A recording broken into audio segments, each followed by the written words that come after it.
Hello there. Happy December 1st, and welcome to Meet the Press Now. I'm Chuck Todd. So right now in Capitol Hill, the Senate just voted to approve the White House-backed measure to avert a potential rail strike next week.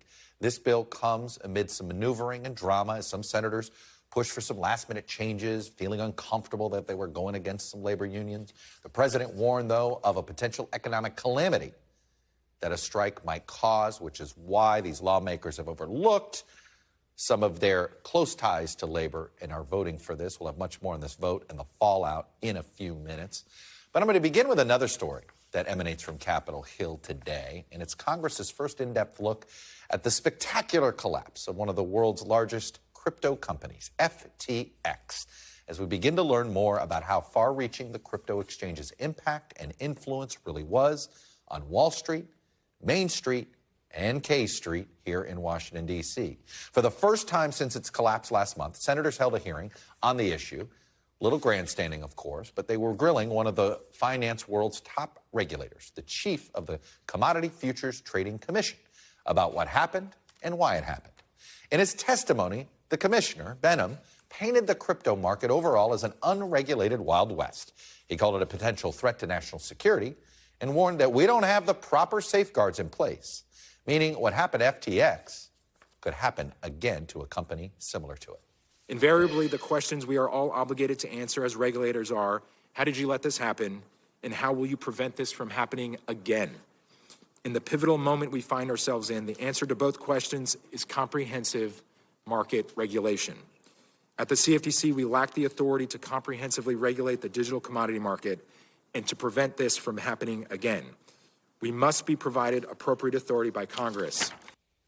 Today's hearing came a day after the Treasury Secretary, Janet Yellen, warned investors of the dangers of putting their money into crypto, comparing what we've seen in the last month with FTX to the bankruptcy of Lehman Brothers 14 years ago, which, of course, led to the Great Recession and rocked the global financial system. At the heart of the matter is an industry and company still mostly unknown and unregulated that have had to make massive donations to politicians and political organizations on both sides of the aisle in order to look legitimate and look credible. In fact, according to the Wall Street Journal, FTX founder and now former CEO Sam Bankman-Fried and his FTX team were among the top political donors before last month's bankruptcy, with Bankman-Fried himself giving $40 million to mainly Democratic lawmakers and political action committees. And another top FTX executive donated more than $23 million, mainly to Republicans and conservative groups. And that's just the political donations we know about. According to The Guardian, Bankman-Fried says he also funneled contributions in dark money to Republicans, but he did so that way so the left didn't know what he was up to. 9 of the senators, or groups aligned with them in today's hearing, had received campaign donations from FTX specifically. At least 6 have since said they're now donating those contributions to charity. Those of us that were around during the Enron days remember a lot of charities benefited from Enron money, and now some charities are going to benefit from FTX and Sam Bankman-Fried money. Meanwhile, Sam Bankman-Fried, the now former CEO of FTX, is speaking out against the advice of his lawyers, as officials in the company's bankruptcy proceeding compare the implosion to Enron. In fact, they say it's worse than Enron in some aspects. Bankman-Fried spoke to CNBC's Andrew Ross Sorkin at his Deal Book conference yesterday, admitting he made mistakes, but he claims he never did so intentionally or maliciously. I made a lot of mistakes or things I would give anything to be able to do over again. I didn't ever try to commit fraud on anyone. I was excited about the prospects of FTX a month ago. Were you truthful with us today? I was as truthful as you know, I'm knowledgeable to be. There's some things I wish I knew more about, but yes, I was. Not exactly reassuring. I spoke to Bankman-Fried a few times, including once on camera, for a Meet the Press episode that was focused on oligarchs and all of this big money giving. And he made some ominous and perhaps ironic comments then, specifically about lawmakers needing to better regulate the crypto industry. And he said they needed to do it quickly. It's been really inspiring just to see the hard work put in there and the sort of like attention on customer protection, on federal oversight, and sort of grokking like it's important that this happens and that this happens quickly. because, every day that goes by without oversight, there's just more risk for customers. There's more risk in the industry. Every day that there's not any regulation, there's more risk to the industry, said Sam Bankman-Fried in September of 2022. Joining me now with more on this hearing is Mackenzie Sagalos, who covers cryptocurrency for CNBC. Also with me is Sam Sutton, who's been following the FTX story for Politico. Mackenzie, let me start with you and sort of what we learned today, and where does this go? I mean, how fast do you expect Washington to act here? Because there's a question about whether crypto should even be regulated, which then in and of itself would encourage more people to invest in crypto. Yeah, I mean, the question is as to the speed of events. Like, there are certainly several hearings scheduled for this month, beginning with the one that we saw today. But in terms of action, like, we've had competing bills on Capitol Hill for months now, and we haven't seen movement. And at the moment, what we're dealing with is a law that simply doesn't exist in this area yet. At the moment, regulators have been duking it out about exactly who will oversee the crypto space, with the CFTC and the SEC as the two obvious choices. One of the main pieces of legislation out there, Senator Boozman introduced legislation earlier this year that would put crypto oversight firmly in the CFTC's court. At the moment, tokens classified as securities are overseen by the SEC, but there really aren't hard and fast rules at the moment. So, I mean, that's been the issue here. And I guess it's, if you talk to people in the industry, they're not sure what it should be. Is it a currency? Is it a security? Or is it a commodity? Right. And that's the question. People have been asking for some sort of framework. So what falls under the purview of the SEC? What counts as a security versus something like Bitcoin, the world's largest cryptocurrency, which people think of firmly as a commodity? And we had the Biden administration weigh in. They gave us a framework for potential regulation in September, but this was before the FTX meltdown. The new directives lean into existing regulators. Again, that SEC, CFTC balance. But I think that people are just waiting for something to be passed on Capitol Hill so they have actual marching orders. I know that this will come to a surprise to some people that the CFTC is part sort of under the purview of the Agricultural Committee, but it does seem odd that a committee that's mostly focused on ag policy is doing this. Is this the proper forum for it? Well, yeah, I mean, the legacy, as you mentioned, it goes to the Grain Futures Act of 1922, right. Which ultimately, culminated in this Commodities Exchange Act. But, that's the whole song and dance of, like, trying to understand whether oversight is under the CFTC and with oversight over futures and commodities, which is their remit. We know with FTX in particular, their U.S. arm had a derivatives platform, which invited the CFTC to watch over part, but not all of their business. Mm-hmm. So that's part of the reasoning here.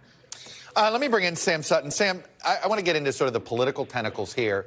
There were a lot of people in Washington in the elected space who were both feted by the world of FTX, Sam Bankman-Fried in particular, and wanted to use that and point to him and try to, I guess, come up with a bill that would mainstream cryptocurrency, give it regulated, give it some legitimacy. Are you sensing any regret by these lawmakers? It was interesting today in the hearing because the bill that Bankman-Fried had been the biggest champion of was the piece of legislation that was introduced by Chair Stabenow and Ranking Republican Boozman. And it seemed to me, watching the hearing, that lawmakers were trying to do two things at once. One, say that this bill, the DCCPA, was adequate regulation and could be a very useful and effective tool in reining in some of this industry's abuses, while also trying to distance themselves as much as possible, for obvious reasons, from what had been the bill's biggest cheerleader within industry. So what should we expect going forward now with FTX investigations? Is there any other government agency that can open an investigation on FTX? Meaning in the financial space, SEC or any of these others, or do they just lack the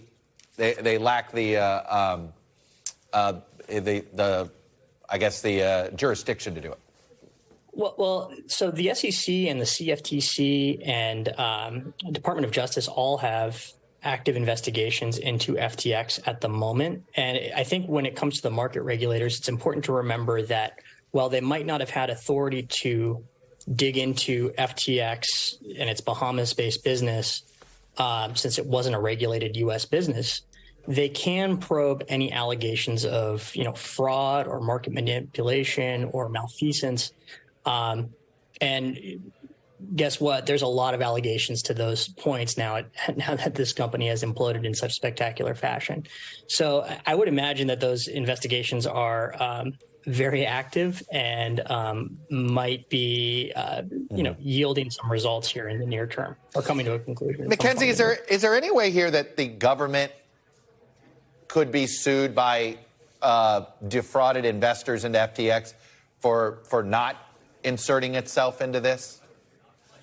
That's a great question. And at the moment, I've been talking more about the criminal exposure of Sam Bankman-Fried personally and the FTX exchange, the ongoing probes we were just talking about a moment ago. And we're already seeing lawsuits that are specifically targeting FTX and Sam Bankman-Fried. But as for the government's exposure, it's a question that I'm also asking experts at the moment. And Sam, what about the exposure of these big political campaign committees that took millions of personal money from Sam Bankman-Fried and his co-partner, the co-executive?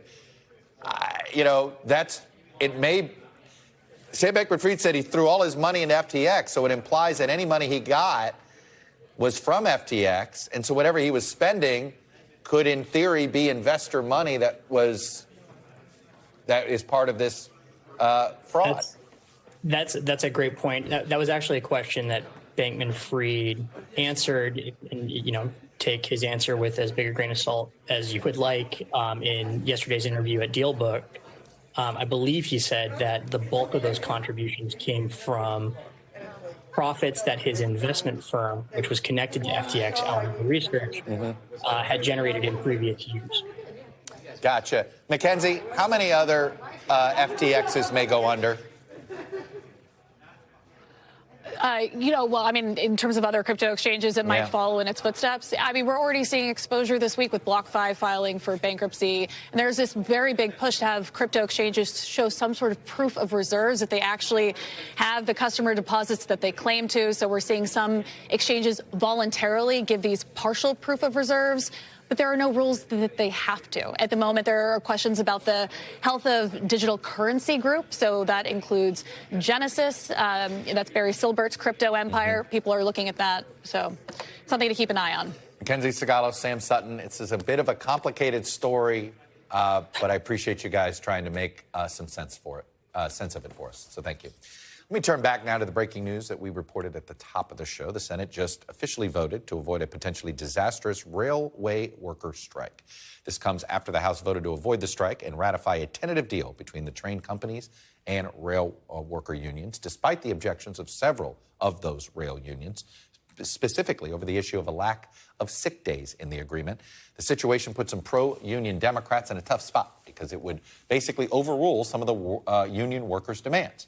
House Democrats tried to address some of those concerns by taking up a separate bill that would add 7 days of sick leave to the contract. That bill was not voted on today in the Senate, but a similar amendment introduced by Senator Bernie Sanders did fail to reach the 60-vote threshold. Ali Vitale joins me now from Capitol Hill. So, Ali, this was never a question of whether this bill would pass. It was sort of in what form would it pass?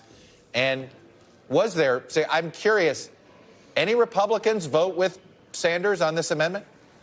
Yeah, there were a few of them, 6 if I'm reading my notes correctly, because there were several in this series of votes. But among them who voted in favor of paid sick leave, Josh Hawley, Ted Cruz, Kennedy of Louisiana, Graham, Braun, and Rubio, to the point where Sanders, after he left the floor, said to Cruz in a joking way, "I knew you were a socialist." So a little bit of comedy here on the floor, despite the fact that Sanders did not get the amendment that he and other Democrats were pushing for 7 days of paid sick leave, which is more than the one that's in this newly ratified proposal. But yeah, you're right. This puts some pro-union Democrats in a really tough spot, to the point where at the end of the day, the only Democrat who voted against the paid leave portion of this was actually Joe Manchin. But you're right. On the underlying bill, ratifying and being able to avoid this strike, that passed through in bipartisan fashion, as many expected it to. I'm curious, in the actual bill itself that is now going to be sent to the president, how many Democrats voted against it? Just Manchin? No. On the actual bill, that's going to be 5 of them. And I think we were waiting to see if there was one more, which is why I'm looking at my phone. The vote tally was still coming in from our friends in the chamber. But no, it looks right now that there were 5 Democratic no votes on that. And if you read through the list, it makes sense to why. It's sort of an objection to the fact that there's no paid sick leave in there. The names of the no votes on the Democratic side: Gillibrand, Merkley, Sanders, Hickenlooper, and Elizabeth Warren, many of them proponents of pushing to include more days of sick leave. So again, this was kind of one of those stories, Chuck, where it was clear that all sides agreed that this strike couldn't happen. They were willing to move quickly, which is not always a given in the halls of Congress, but it also wasn't neatly squared through party lines. There's a lot of crossover here between Republicans and Democrats. Here's a crazy idea. Maybe now that there's some bipartisan support for paid sick leave, maybe they could get into the whole paid leave, family leave situation. I know that's crazy talk, Allie. Hey, I'm curious. Getting this done today, and I know a bunch of senators are racing to the airport, what about the rest of this lame duck? We know we got the marriage equality vote coming on Tuesday. What about this budget? Are we going to get a real budget, or are they going to end up just punting it for a year? Yeah, budget, they're still actively talking. But listen, on the Senate side, the 2 top appropriators on the Republican and Democratic side, Shelby and Leahy, this is their last appropriations package. They see it as part of a legacy. That's kind of bubbling here, too. But they're still actively working, despite the fact that December 16th gets closer and closer every day. Oh, December 16th is just a date. I've been here for congressional December 23, December 24. God forbid we do Christmas. It does happen. I think Barack Obama one time had to come back between Christmas and New Year. So just be sure to have a go bag, Allie. Plans are in pencil. Exactly, all in pencil. Allie Vitale at Capitol Hill. Allie, thank you. Coming up, lobster, caviar, and a side of diplomacy. President Biden kicks off his first state visit with a face-to-face talks with French President Emmanuel Macron amid escalating global tensions over China, Iran, the war in Ukraine, and the economy. You're watching Meet the Press now.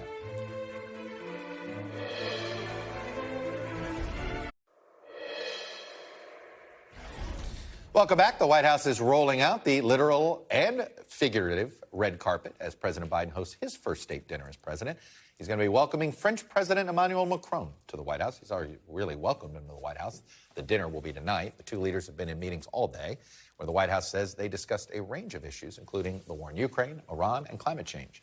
In a press conference today, the 2 presidents stressed the importance of continued coordination and cooperation in Ukraine in the face of Russia's aggression. Today, we reaffirm that France and the United States, together with all our allies, all our NATO allies and European Union and G7, stand as strong as ever against Russia's brutal war against Ukraine. I do believe that having the U.S. strongly supporting the Ukrainians in that time is very important, not just for the Ukrainians. For the Europeans, we are. This is why we do thank you for this solidarity. You don't often hear President Macron do his answers in English as much. That is interesting. Let me bring in our White House correspondent, Carol Lee. One clip we didn't play, and I want to get into, is the fact that Macron does not like the domestic shift of the United States when it comes to the supply chain, the CHIPS Act. I mean, he was all over Joe Biden and the Democrats on this, and frankly, it's been both administrations, Trump and Biden, been trying to essentially retreat from globalization a bit and bring more of the economic supply chain back to the United States. How much did that tension bubble up today? Yeah, well, Chuck, you could see that this was obviously a big topic of conversation. You heard both leaders really, there was a lot of tension there from President Macron. At the same time, they really tried to put their best faces forward on this issue because, these state dinners, they're all about where they can find common ground, where they agree, the relationship. But underneath that, there's this real difference. And President Biden conceded, hey, there may have been some unintended consequences from this. We're going to have to do that, to take care of that. We can make some tweaks. The U.S. has had to establish this sort of working group with France and other European countries to go through what those consequences might be and how they could be resolved. And you heard President Macron say, hey, look, we have the same goals. We both want our own countries to prosper and our own people to have good jobs and to address climate change, but we need to do it in a way that doesn't hurt each other. And so that's kind of where they left things, that they're putting a lot of stock in this working group to figure this out, of how they're going to get around this. But it is a real point of tension. And President Macron also made that really clear to lawmakers when he met with them, saying that this is something that the French find unacceptable. Carol, let's go big picture here. You know, it's symbolic. The first state dinner means something. And some of this has been delayed via COVID. Donald Trump didn't do many. But it's France that gets the first state dinner. You know, that sends a message about perhaps who we view as our most important European ally right now. Exactly. And Chuck, I got to tell you one thing that I'm struck by is we wrote in February about how in the run-up to Russia's invasion of Ukraine, President Biden behind closed doors was trash-talking President Macron, saying he wants to be Charles de Gaulle and he's running around trying to do things. Fast forward, it turns out that President Macron is President Biden's biggest asset in this, essentially, that they're a bit emerged as a leader in Europe. And so you're seeing this state dinner here that he's getting rewarded with. He's also suddenly the senior guy. Right? You have tumult in the UK. Olaf Scholz is still relatively new in Germany. So when you think about our three most key allies, he's suddenly the long-term guy. Anyway, Carol Leigh, covering this state visit from Macron. Carol, thank you. I want to now bring in former CIA director and NBC News senior national security analyst John Brennan. And I actually want to take a turn. I want to focus on this Washington Post report this morning about Iran and the aggressive nature about going after dissidents. We know they've been going after people in the Trump administration. John Bolton, Mike Pompeo, both still have to have extra security due to the supposed what they want to do in revenge for the Soleimani targeting. What is that threat level in your mind? How we know the Iranians want to be aggressive. How much fear should we have about this? Well, I think Iran is still the world's premier state sponsor of terrorism, and there have been a number of plots that have been uncovered where the Iranians are trying to go after dissidents, kill them or bring them back, but also go after U.S. officials. And so I do think that there's a fair amount of operational activity taking place in the Iranian services, whether it be the Quds Force or the intelligence service. And whether or not this is something that is being done as revenge for the killing of Qasem Soleimani, or this is just an effort on the part of the Iranian regime more broadly, and the leadership in particular, to try to address any type of criticisms that are coming from individuals abroad in terms of Iranian exiles, as well as to retaliate against their perceived enemies. Are we getting to the point where we shouldn't be at the table with Iran anymore over the nuclear deal? Well, I think that the prospects of renewing the Iranian nuclear deal are slim, and they're becoming, I think, more and more limited as time goes on in light of what's going on in Iran. But I do think it's important for the United States to participate in efforts to try to ensure that we stop the Iranian nuclear weapons program in its tracks, and to see what opportunities there might be to be able to prevent Iran from becoming a nuclear weapon state. So therefore, I don't think we should shut off all of those discussions, but at the same time, I think we have to be realistic about what is achievable, particularly under the current Iranian regime. Yesterday, I focused on both of the protest movement growing in Iran, the protest movement growing in China. It's pretty obvious China's probably going to shut down this movement somewhat successfully. But Iran, this feels as if this regime is as vulnerable as it's been since its founding in 1979. A, do you concur with that? And B, if that's the case, what should we in the West be doing here other than supporting the protesters? Well, first of all, in China, I think although Xi Jinping is a stubborn individual, I do think he is also pragmatic. And so I think there's going to be a combination of repression and suppression of the protests and demonstrations, as well as a relaxation of some of these COVID protocols that really have stimulated these protests.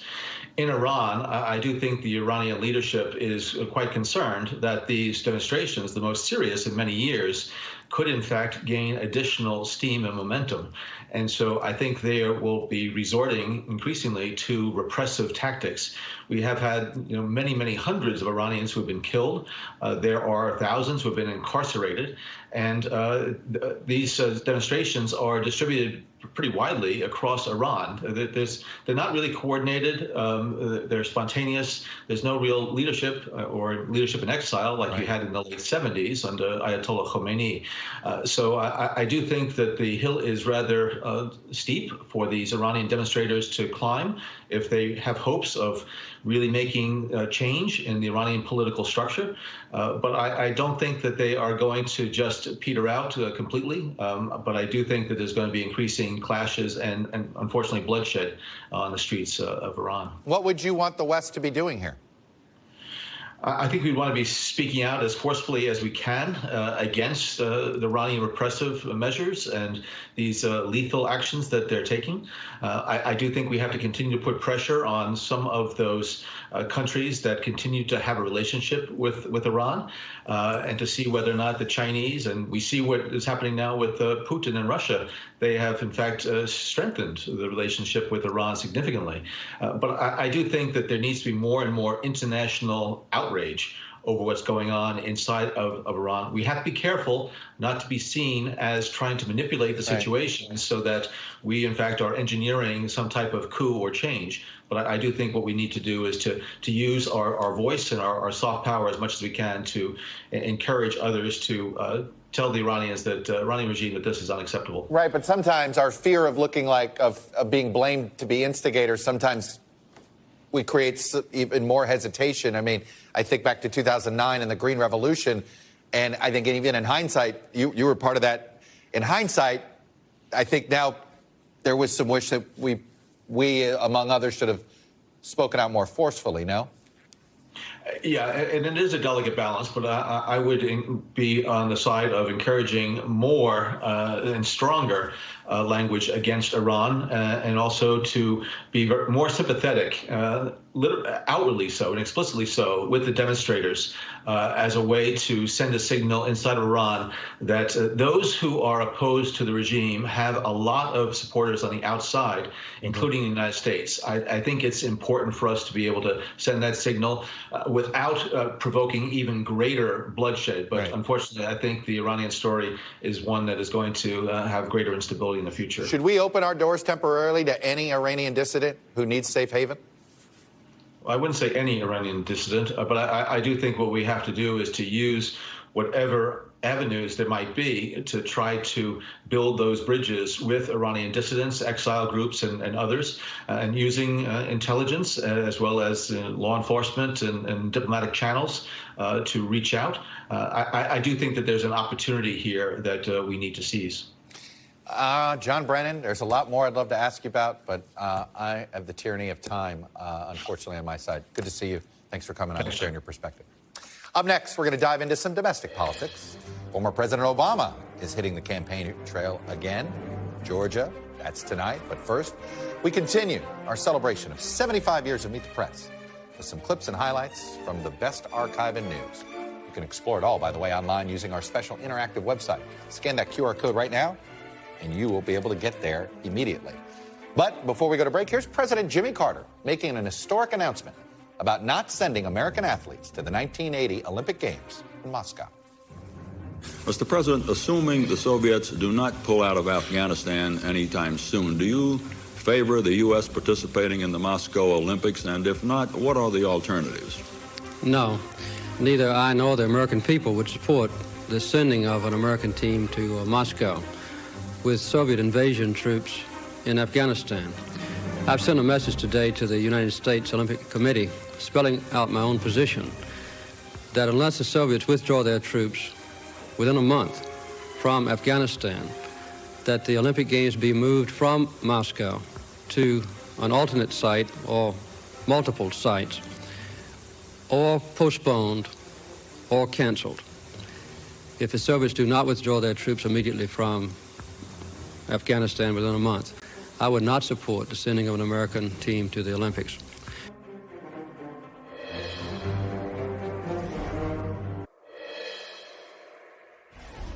Welcome back to Use a Soccer Term. Yes, I'm going to use it for at least this month. Let's turn to the 2022 midterm extra time, the Georgia Senate runoff. The results of the race in this Senate battle between Democrat Raphael Warnock and Republican Herschel Walker could come down to a key block of voters that turned out for the governor's race.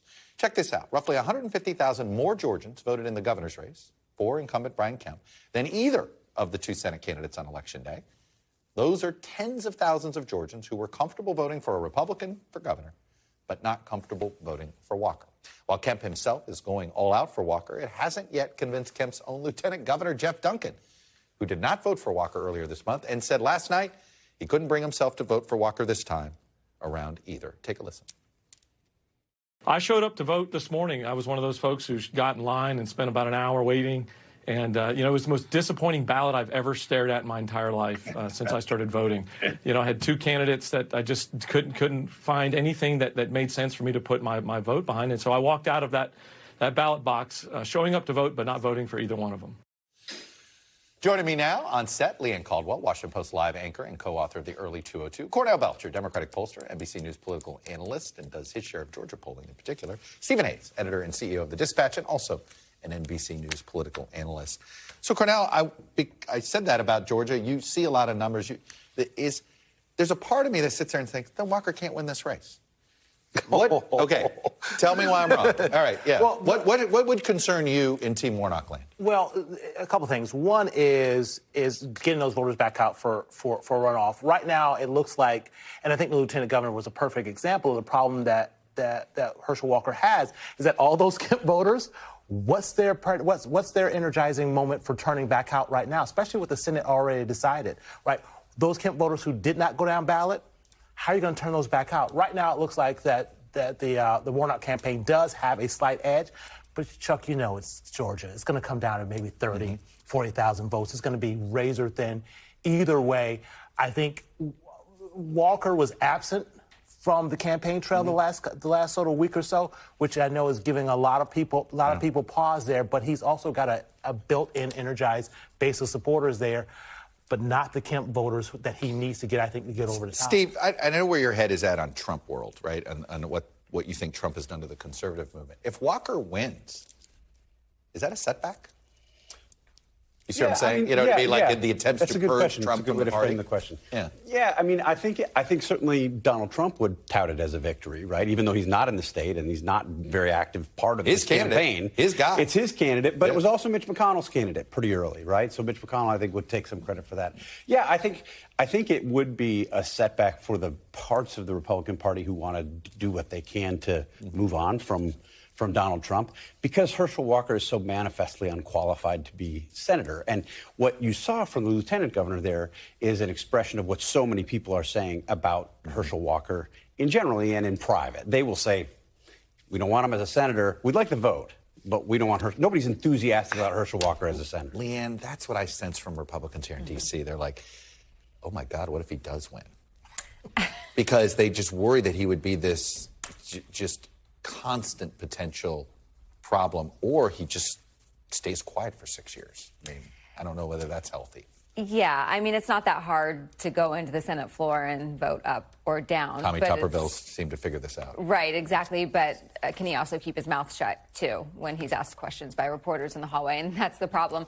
But I will say, at the beginning, it seems like Republicans are kind of phoning it in right now in this race. That's what it feels like. Absolutely. It's a good way of putting it. And especially since, as you mentioned, control They've the written Senate all the is not checks. stake. They're like, yes, Exactly. we're spending the amount of money. Right. Don't say we're not, right? Yeah, they're spending money, and spend your money. But also, right after the election, when it was going to runoff, Republicans were telling me Kemp has to get involved. And the reason is so that those Kemp voters will vote for Walker.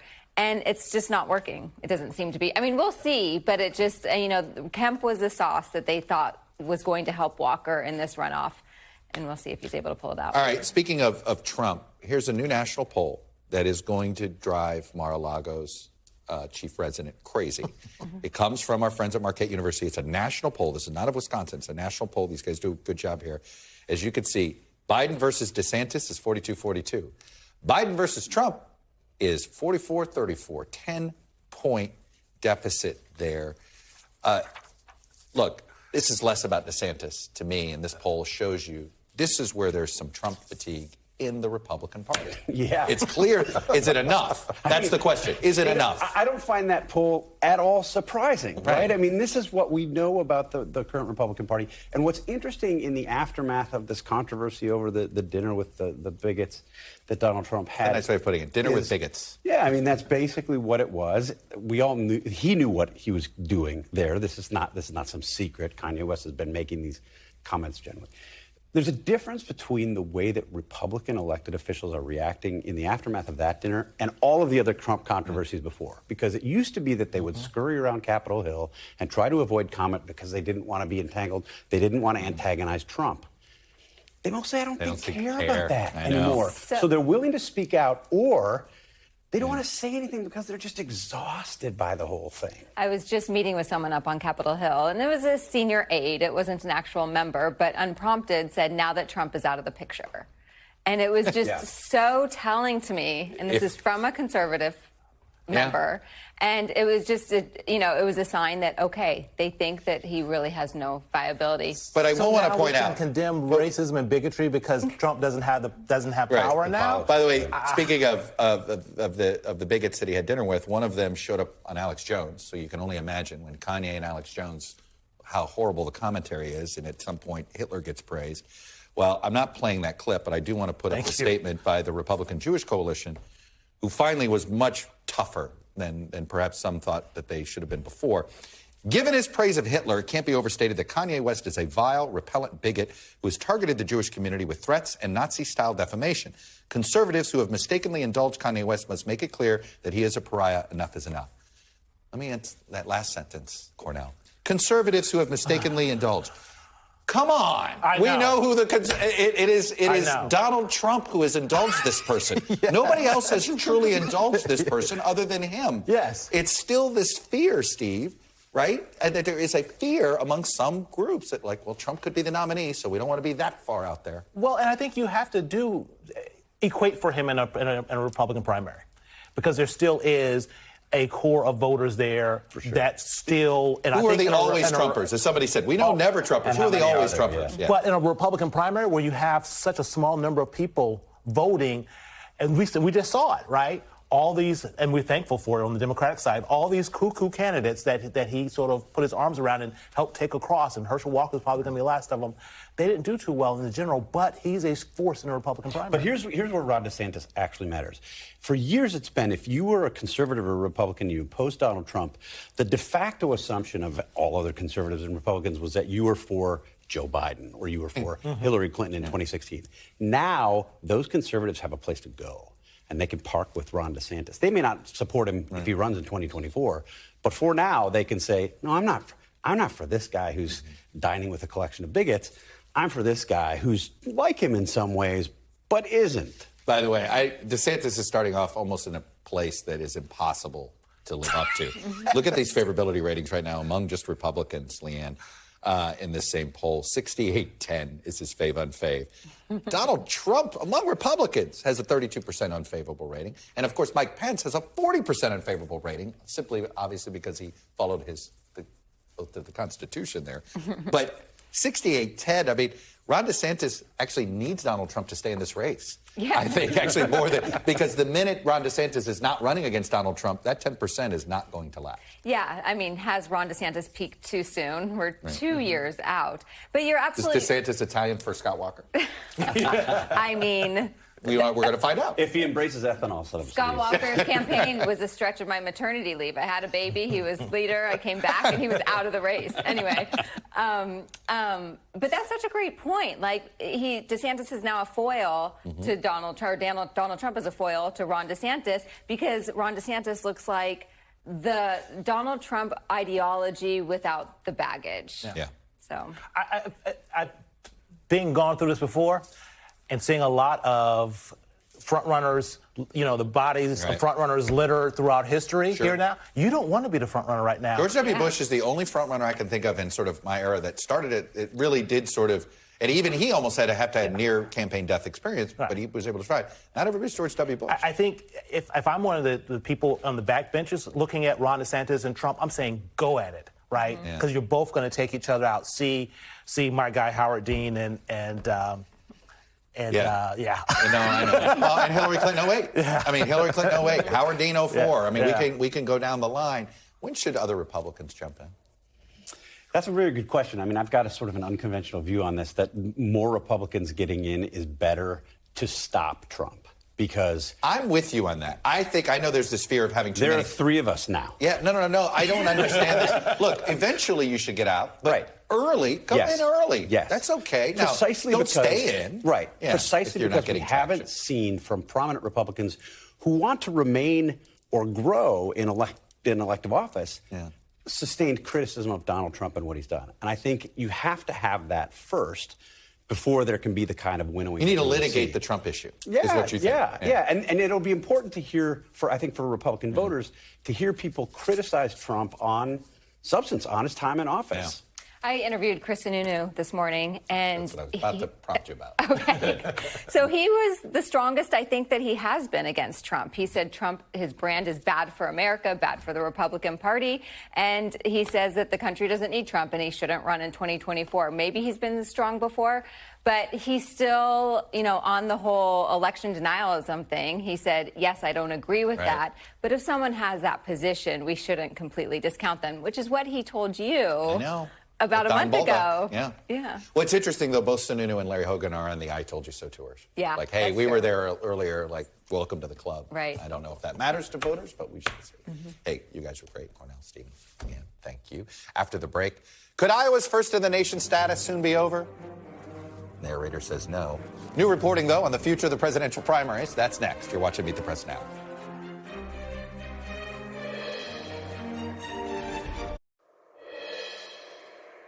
Welcome back. Some new NBC reporting about the 2024 presidential primary calendar on the Democratic side. Looks like both parties are going to have different starting dates, or at least starting states. Michigan appears poised to replace Iowa near the top of the presidential timeline for Democrats in 2024. Remember, this won't be for Republicans, so that's why this is going to feel confusing. Joining me now is my NBC News colleague, Natasha Korecki. So in the sweep, Michigan has been dying for this.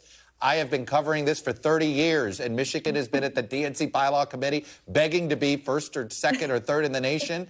Is Debbie Dingell finally going to get her wish? It's really looking like that. All the insiders are telling us it's unlikely they'll go first, second, or third. However, because they're so much bigger, they have so many more delegates, as you know, than the three other early states combined. But the fact that they just won sweeping gains in this last midterms, having a trifecta now with Democrats, they're in total control. And that is really what Democrats wanted here. They wanted a state that had control, that it was going to be flawless and easy to get this put into place.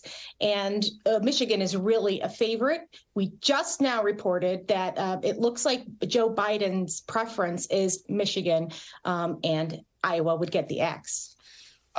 There's still going to be this uncomfortable aspect that Iowa's still going to have the first caucuses, and it'll be the first contest, and the Republicans are going to bless it. So what happens when the Iowa Democrats hold a contest, even if perhaps there are no delegates? Well, I mean, I think you know the answer to this one, too, right? I mean, the hammer that the party has is to say, OK, we're not going to seat your delegates. And Iowa can say, we don't care. We're going to have it anyway.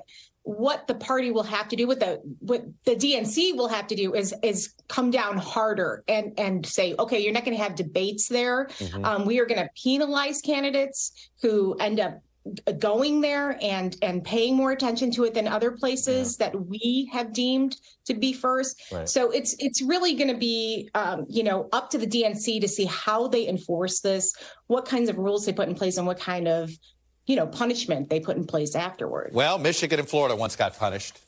How did that work out for those states? So I think these threats, state parties don't take them that seriously because at the end of the day, nominees don't like to punish states. Natasha Korecki, wonderful reporting. Thank you for all of that. Still to come, America's broken legal immigration system and how it can get fixed. You're watching Meet the Press Now.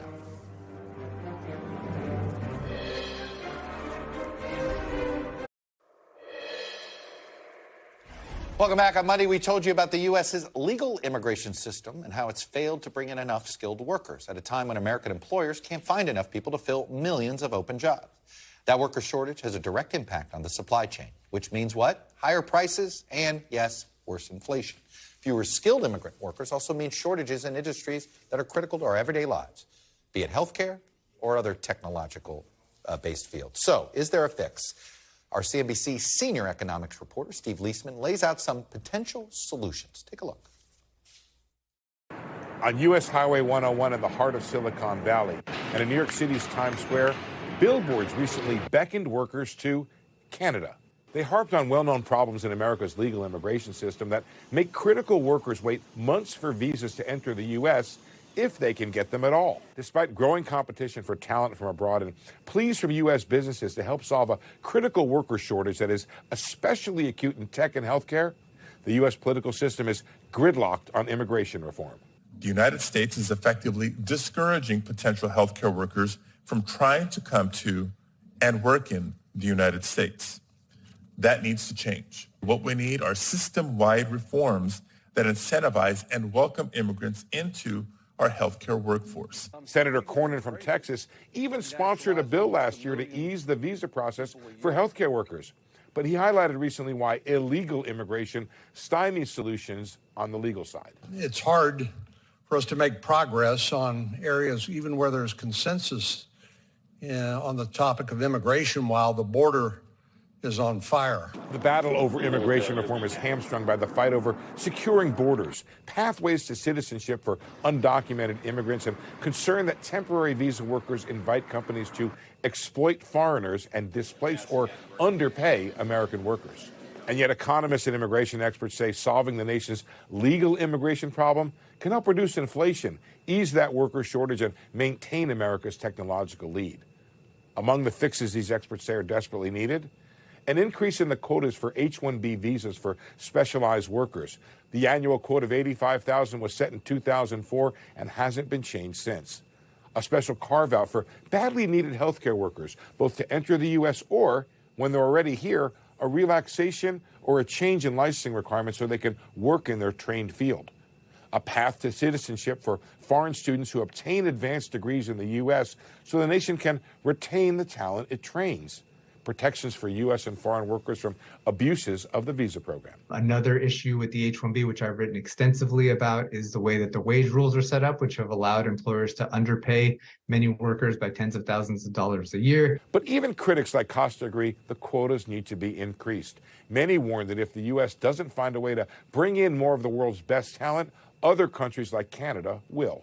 Ottawa just announced it will boost its immigrant quota by 100,000 by 2025 to 500,000. Before he was famous, a young Albert Einstein applying today for an H-1B visa program would have just a 1 in 6 chance of being admitted to the U.S. He might more easily end up in Canada. And Steve Leisman joins me now. And Steve, it does seem as if this issue in particular truly divides the Republican Party harshly. I've heard some of the, you have some that Republicans, very conservative ones, going, hey, whether it's a high-end worker or a low-end worker, we shouldn't be making different rules. They can say that, but I think they understand that doesn't make very much sense, right? It makes sense if we can, in the national interest, bring in the best and the brightest from around the world. Chuck, 38% of the Nobel Prizes awarded since 2000 in the sciences, they were awarded to immigrant workers and immigrants to the United States. Look, there's a long history of the United States. I mean, look at all the German scientists that came over here, both before World War II, sure, after World War II. Sure. We've always been an open door. We did it with the Soviet dissidents in the 70s and 80s. Right. It seems as if the patriotic argument isn't working here for whatever reason.